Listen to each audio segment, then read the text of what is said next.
ina ni Barbie Forteza, nagbigay ng pahiwatig sa dahilan ng hiwalayan ng aktres at Jack Roberto. Noong 2 ng Enero taong 2024, inanunsyo ng kapuso actress na si Barbie Forteza ang kanyang paghihiwalay kay Jack Roberto matapos ang 7 taon nilang relasyon. Ang balitang ito ay agad nag-viral sa social media at naging usap-usapan ng mga netizens. Habang hindi ipinaliwanag ni Barbie ang eksaktong dahilan ng kanilang breakup, nagbigay naman ng mga pahiwatig ang kanyang ina, si Amy Forteza, hinggil sa mga pinagdaanan ng aktres noong nakaraang taon. Sa isang post ng kanyang ina, sinabi ni Amy, "No one knows how much you went through this year, but you stayed strong and didn't quit." Ayon pa kay Amy, ipinagmamalaki siya ng kanyang ina sa lahat ng mga sakripisyo at paghihirap na hinarap ni Barbie. Ito ay nagbigay ng impresyon sa mga tagahanga ng aktres na ang mga pagsubok na dinanas ni Barbie ay maaaring may kinalaman sa kanyang desisyon na tapusin na ang relasyon nila ni Jack. Tinutukoy ng mga netizens na matagal na nilang napansin na tila mayroong mga hindi pagkakaunawaan sa magkasintahan.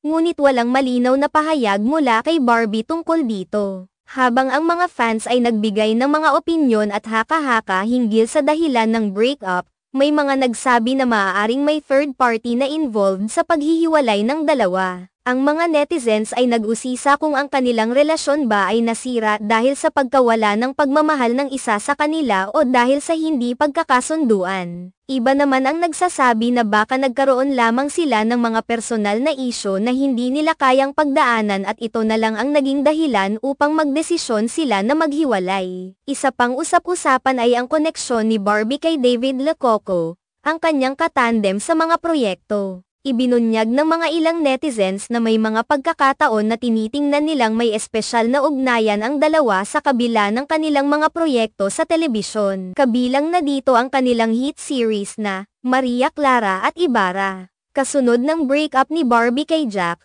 umusbong ang mga spekulasyon na baka nga sila na ni David. Lalo pat may mga chismis na nagkahiwalay si David sa kanyang non-showbiz girlfriend noong Disyembre ng nakaraang taon. Ang naging pahayag ng mga fans at netizens ay sumasalamin sa interes ng publiko sa buhay pag-ibig ng mga kilalang personalidad sa industriya ng showbiz. Ang mga fanbase ni Barbie at Jack, pati na rin ang kanilang mga proyekto at personal na buhay, ay patuloy na sinusubaybayan ng marami. Habang ang ilan ay umaasa na magkakaroon pa ng pagkakataon na magkaayos si Barbie at Jack, mayroon ding iba na nagbigay ng suporta kay Barbie at nagsabing dapat itong mag-move on at maghanap ng kaligayahan. Sa kabilang banda, hindi pa nagbigay ng pahayag o reaksyon sina Barbie at Jack tungkol sa nasabing hiwalayan. Tila mas pinili nilang manahimik at irespeto ang desisyon ng bawat isa. Gayunpaman, malinaw na ang breakup ay nagdulot ng malalim na epekto sa kanilang mga fans, lalo na ang mga nagmamahal sa kanilang tambalan.